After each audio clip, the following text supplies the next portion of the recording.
In today's show, the Trailblazers earn a fun split in Phoenix with a thrilling win on Friday night, and then a sobering loss on Saturday. But there's plenty to be excited about. Welcome to Locked On Blazers.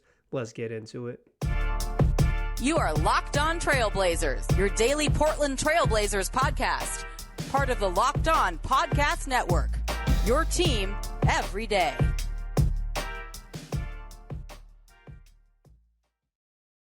What up, world? It's your past first point guard and Trailblazers reporter, Mike Richmond. You're listening to another episode of Locked On Blazers, part of the Locked On Podcast Network, available wherever you get podcasts and also on YouTube. Thanks for making the show your first listen every single day. 5 days a week, free on all platforms, coming at you every single weekday. Why don't you start your weekdays? Start your day. Listen to Locked On Blazers. It's your team every day. Today's show brought to you by Prize Picks.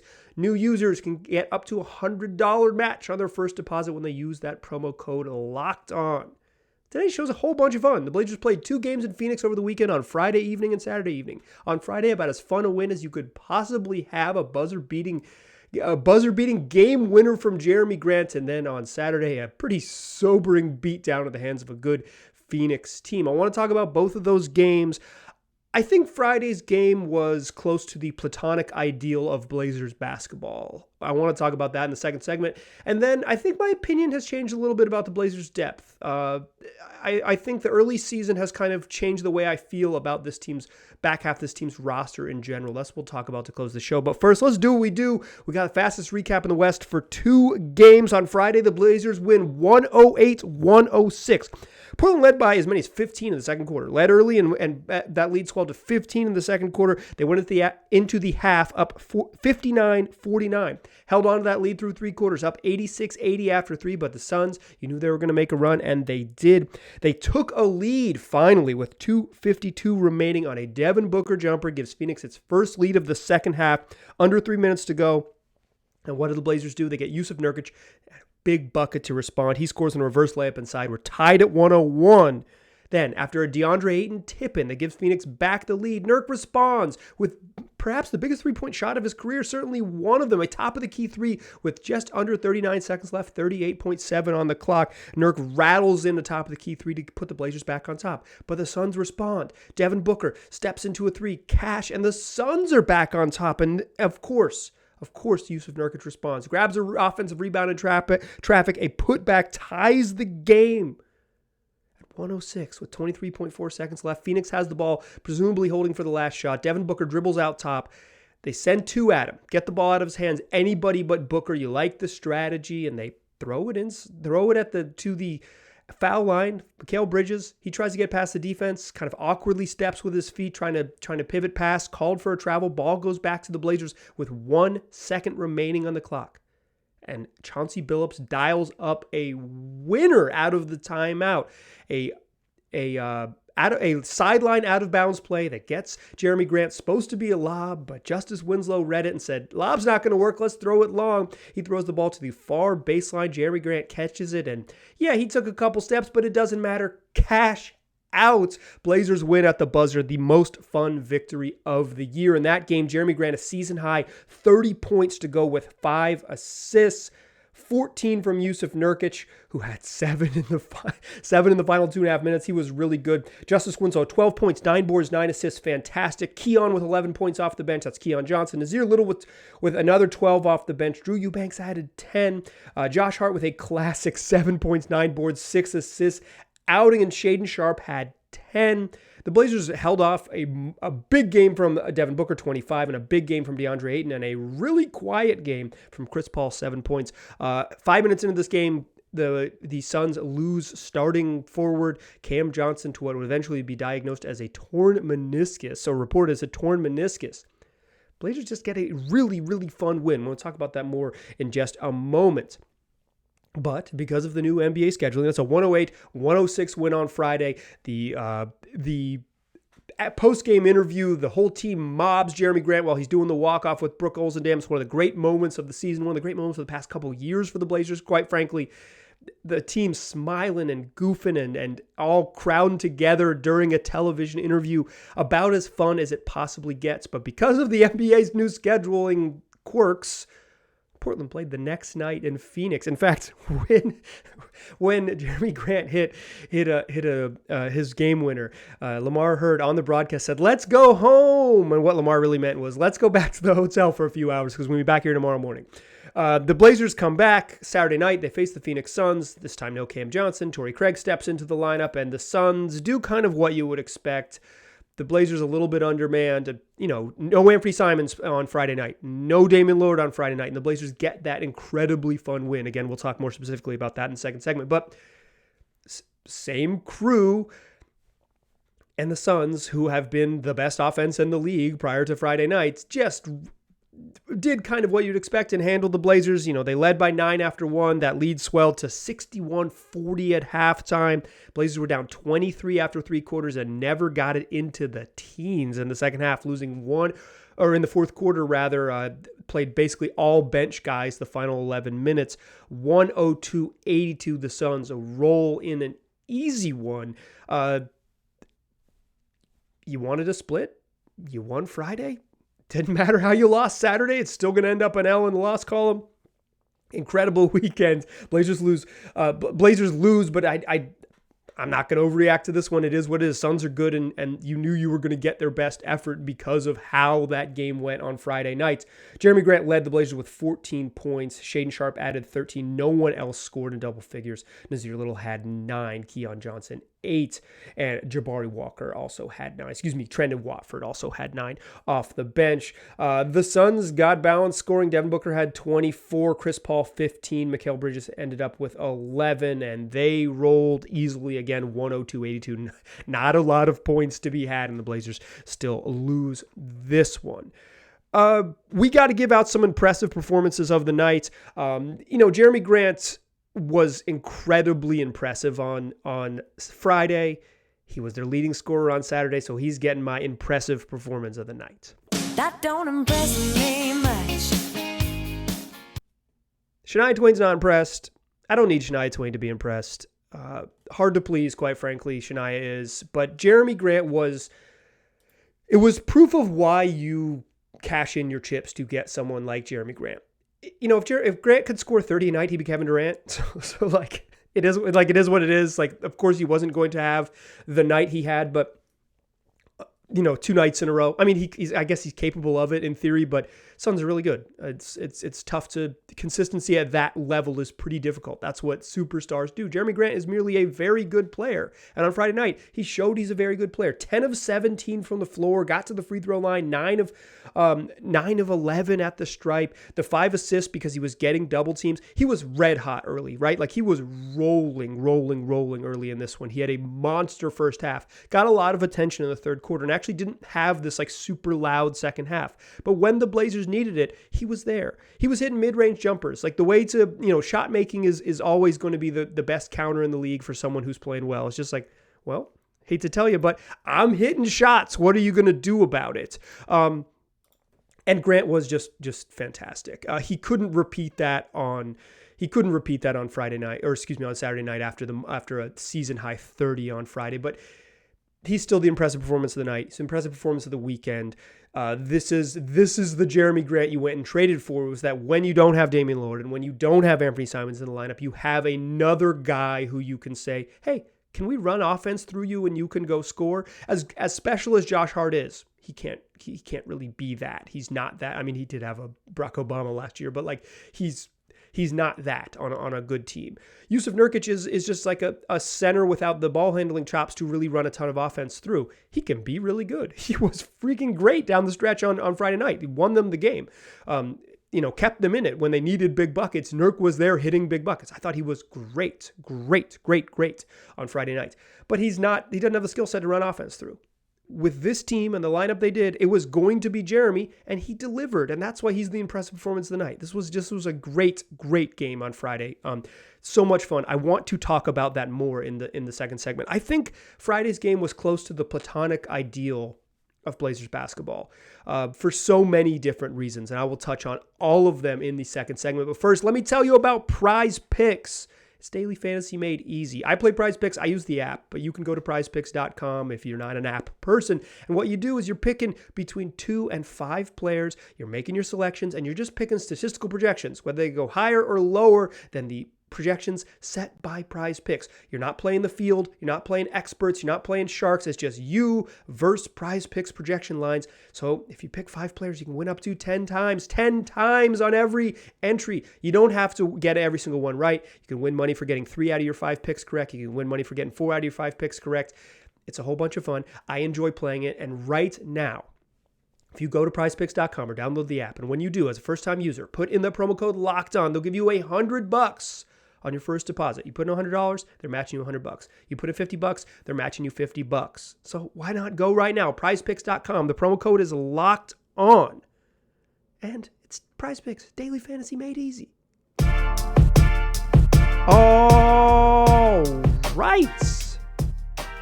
Let's talk about Friday night's game. Friday night's game was as fun as you can have as a Blazer fan. As fun as you can have. One of the big tenets of this podcast is it's a pro-joy show. I'm pro-joy. The thing I say on here is hold tightly to your joy. Hold on to your joy. Cling tightly to your joy. Hold on to your joy. Because Friday night was so much fun that if you're doing this right, Saturday's game didn't bring you down, because the point of the idea of holding on to your joy, whatever that might mean to you, is that most teams lose. Most losses are sobering and they come quickly, and that one team out of 30 wins every year and mostly teams lose. That is the truth. So when you have moments like Friday night, when everything clicks and everything's special and Jerami Grant has 30 and Justice Winslow reads a perfect lob pass and says, no, we should throw it long, throws it a little bit longer, and Jerami Grant hits that fading baseline jumper and barely cracks a smile until his teammates run him down and celebrate. That's the joy to hold on to. When you see the entire squad mobbing Jerami Grant in the post-game interview and Damian Lillard picking up Jerami Grant's wrist and tapping it to let him know, that was Grant time that we saw, or Jeremy o'clock, if you will. That is the joy you should hold on to. But I think more than just the appreciation of how fun this team has been, right? Like, if you are capable, appreciate how fun the Blazers have been, because the Blazers have been very fun. Simple as that. Hard to ask for much more from a basketball team than being really enjoyable. I mean, hopefully at some point your team wins a championship, but short of all of those things, like, they play 82 games a year. Play some playoff games. It's like, you just want them to be fun, to make you feel good when you watch them. And the Blazers have made you, if you're a Blazer fan, have made you feel good when you watch them. They've just been a joy. But I thought Friday night was the perfect encapsulation of like the platonic ideal of the Blazers. Damian Lillard's out, still nursing a calf injury. Hopefully the Blazers are hopeful he can come back on this road trip, but we'll see. Anfernee Simons was kind of a surprise late scratch added to the injury report on Friday with left foot inflammation. I haven't seen a ton of reporting on exactly what happened to Ant, but a painful foot. Like his left foot is hurting him, and he's out, and he didn't play either Friday or Saturday night. So you got to play this game with Justice Winslow as your starting point guard. Well, Justice Winslow started at point guard tonight, and in the season opener, 9 games ago, he finished the game guarding center Domantas Sabonis. Justice Winslow is point guard and center. He is literally the definition of versatility. This was Jusuf Nurkic, who has been so up and down and has had, his sort of, he's had moments where he's struggled. He's had moments where, in that season opener didn't even play down the stretch. He's had moments where he's been great. Since Damian Lillard has been hurt, Jusuf Nurkic has been great. And against that Phoenix game, final 2 minutes and 29 seconds, Nurk gets a reverse layup, hits a 3, and makes a putback bucket.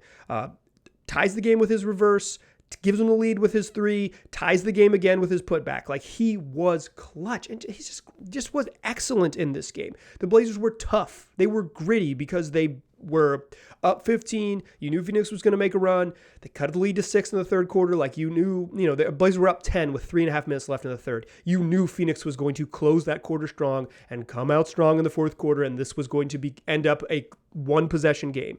And it was a one-possession game. Phoenix took the lead on several occasions, and the Blazers responded. They're tough, they're gritty, they're fun, and they're smart. The Blazers, and this is up to Chauncey Billups as well. Like, I felt like last year's team has some low IQ moments more often than you would like. Just like dumb stuff, dumb turnovers, dumb plays, dumb decisions. This year's team's not going to get beat by being stupid, by being foolish, and by making mistakes. They might lose because of nights they don't shoot well, or nights they don't have the size or whatever it might be, right? Like that's it. But they're not going to get cheated by effort and IQ. They're not going to get cheated. This is a smart team. I think Chauncey Billups has been great to start the year. He's coming out of every timeout in a zone defense. He's showing a zone pressure on some out of bounds that are the far end, like if the team has to go the full court. He's showing zone pressure just to take them out of what they want to do early. And when they drop out of that zone pressure, sometimes they stay in a zone, like a 2-3 zone, and sometimes they drop back into man. He's given them multiple different looks on defense. He is balancing his play calling between running stuff he wants to fully run and just letting his best guys matchup hunt, which they're comfortable with. He's been really good this year. And I think one of the questions, and quite frankly, the question that I posed here in this podcast was like, what do we know about Chauncey Billups? And I felt like even in the preseason, I wasn't feeling like, I have confidence that Billups is doing this and this. I was just still like, the jury's out. Who knows? Early in the season, he's been great. The most important thing a coach has is players that play the right way. I think convincing guys to play hard is a good judge of coaching and some sort of like basic ATO stuff, but also just the effort. I think first and foremost, do these gentlemen play hard every night? That was not a guarantee last year. This team plays hard. They play smart. They have just been really, really, really fun. Capital F fun. What more could you want?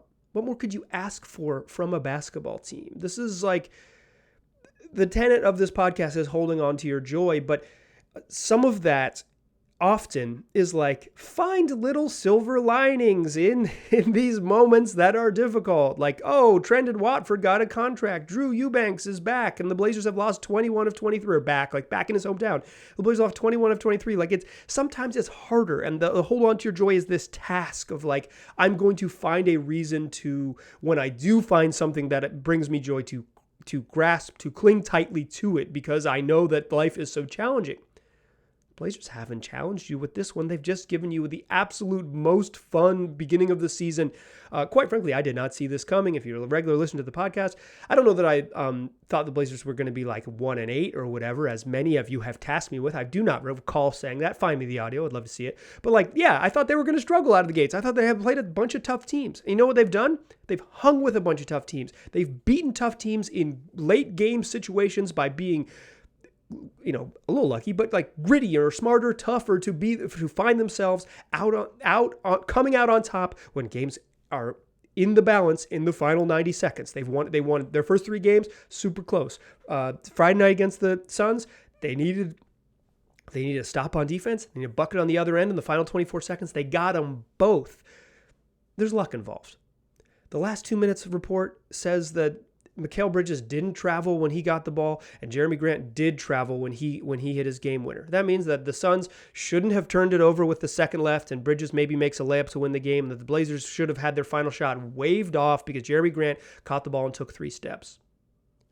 We don't need the 2-minute report anymore. It doesn't do anyone any favors. I'm a content creator. I'm creating something like 2.5 hours of audio and video content every week on the Trailblazers. I don't need the 2-minute report to do this. Teams certainly do it. Teams don't need it. Fans don't need it. Nobody needs it. Transparency for transparency's sake is silly.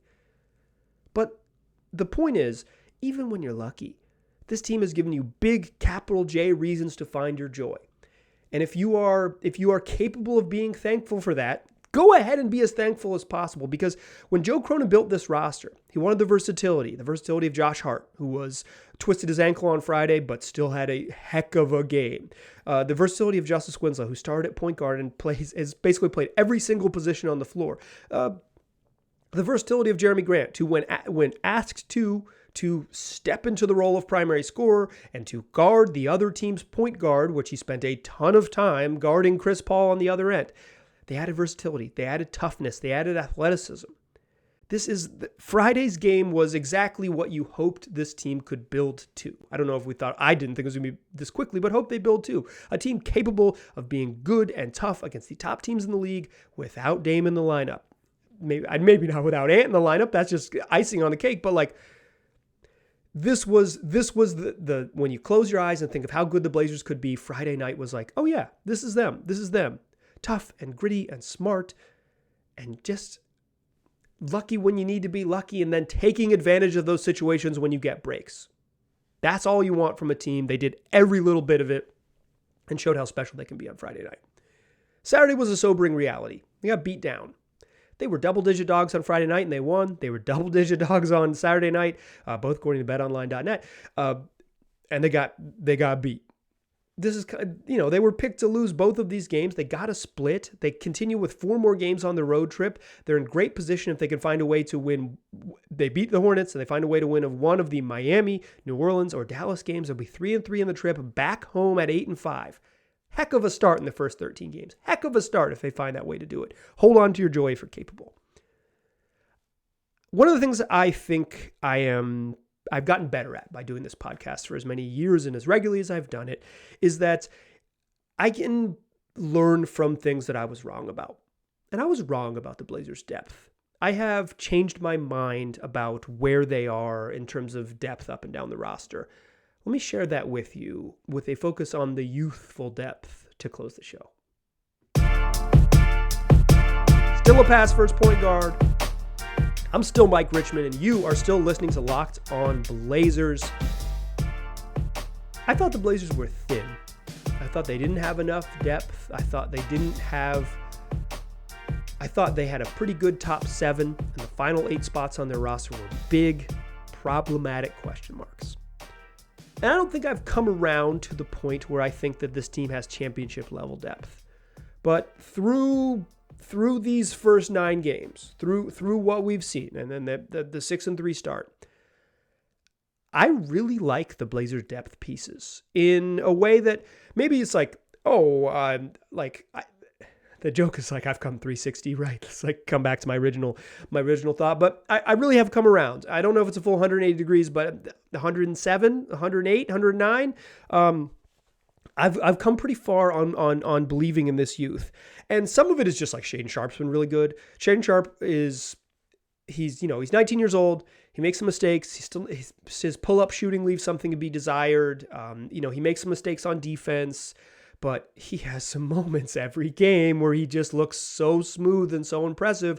And he does at least one thing every single night worth watching where you say, oh my gosh, like one hand over the mouth, skateboard on the lip of the half pipe type of like, oh, moment.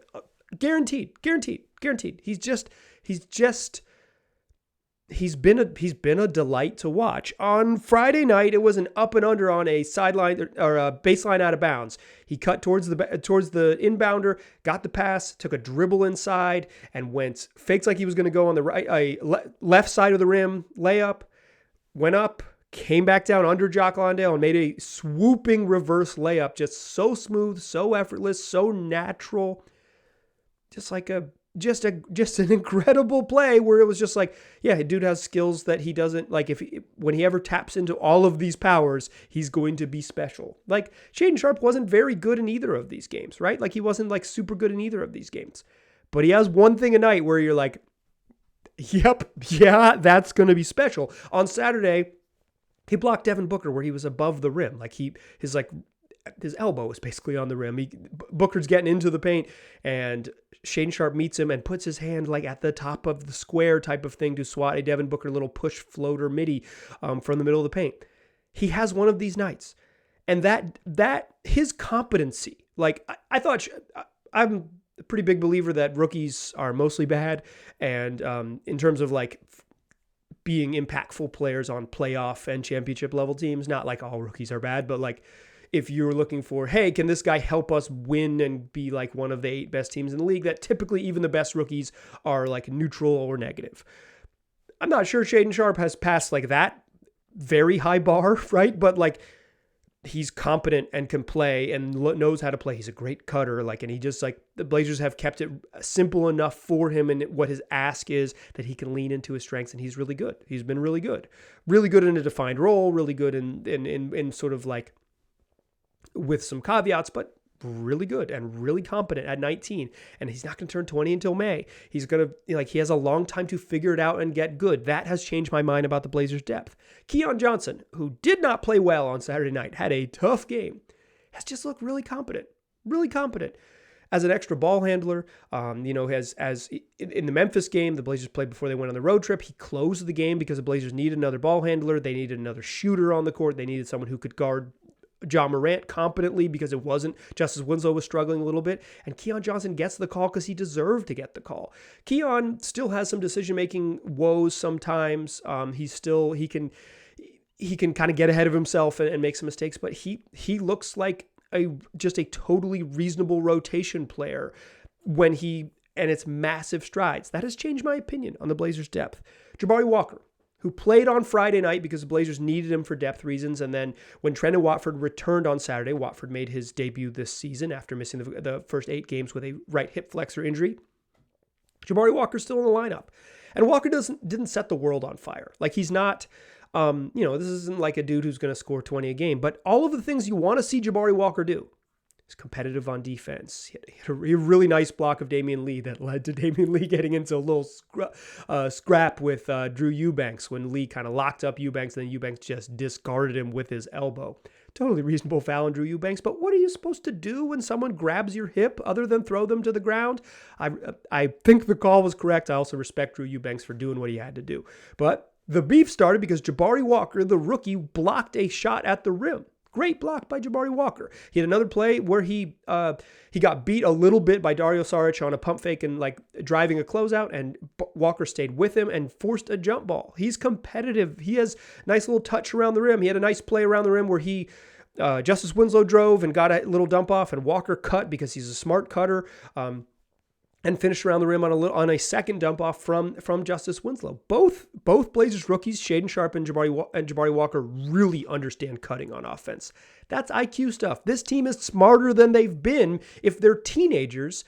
Jabari Walker's 20, but if they're youngsters have the basketball IQ to just like know how to read and react. Like when it's just play basketball, when it's not plays you go here, all those things. It's just like see it. Play your game, like move naturally, react to what's happening in the court. Both of them really understand how to do that. Jabari Walker looked like a competent bench forward in the league. The 57th pick in the draft, a 20-year-old.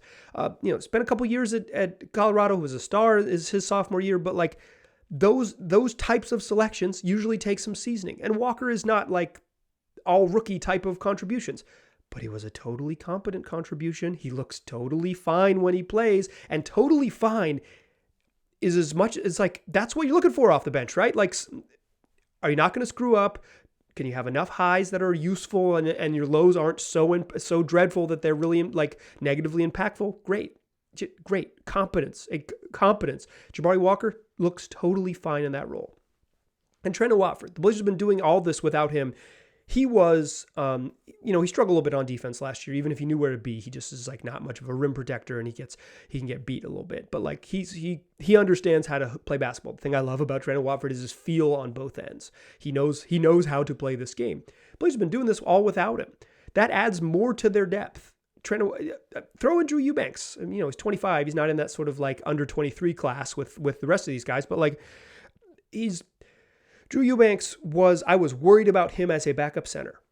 He looks fine as a backup center. And you're not going to get cheated with Drew Eubanks, although I'm still a little worried about his whole offensive bag. He did hit a step back baseline jumper against Phoenix that made me laugh out loud in my living room. But like he plays so hard and he's so physical that you're just not going to get cheated in Drew Eubanks' minutes. Like there might be nights when he gets overpowered a little bit, or there's nights when it's just not a Eubanks night because of the way that they're guarding his handoffs and stuff like that. But he's pretty competent. He sets good, solid screens, and he's a great hook shotter. He has good touch around the rim, can put it up with either hand. Like there's a lot to like about the Blazers' youthful depth.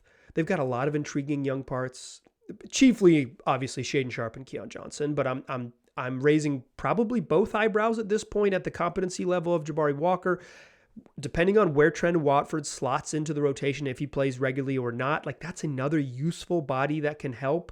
Watford's got to figure out how to shoot and how to be an off-ball player, but he can help. He can play. Drew Eubanks can play. I've changed my mind. I don't think this team has championship level depth. Like I'm not sitting here trying to sell you on like, you know what? They don't need to make any moves. If Dame gets healthy, this team will win the finals.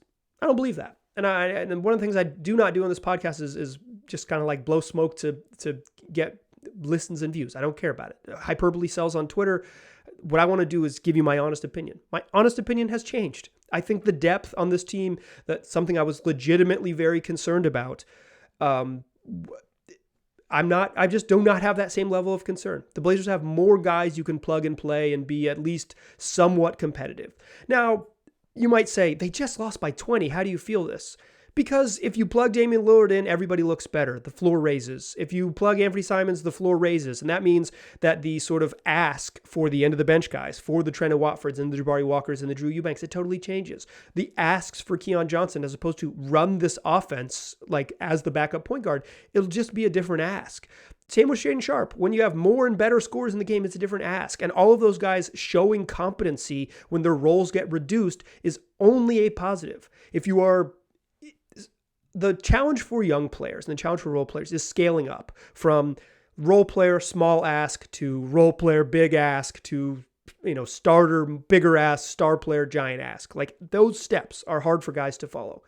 If you scale back and the ask is smaller and you're already pretty competent, that only bodes well for the Blazers' depth. I feel really good about the back half of this roster, or at least good about the back half of this Blazers roster in a way I just did not feel when the season started.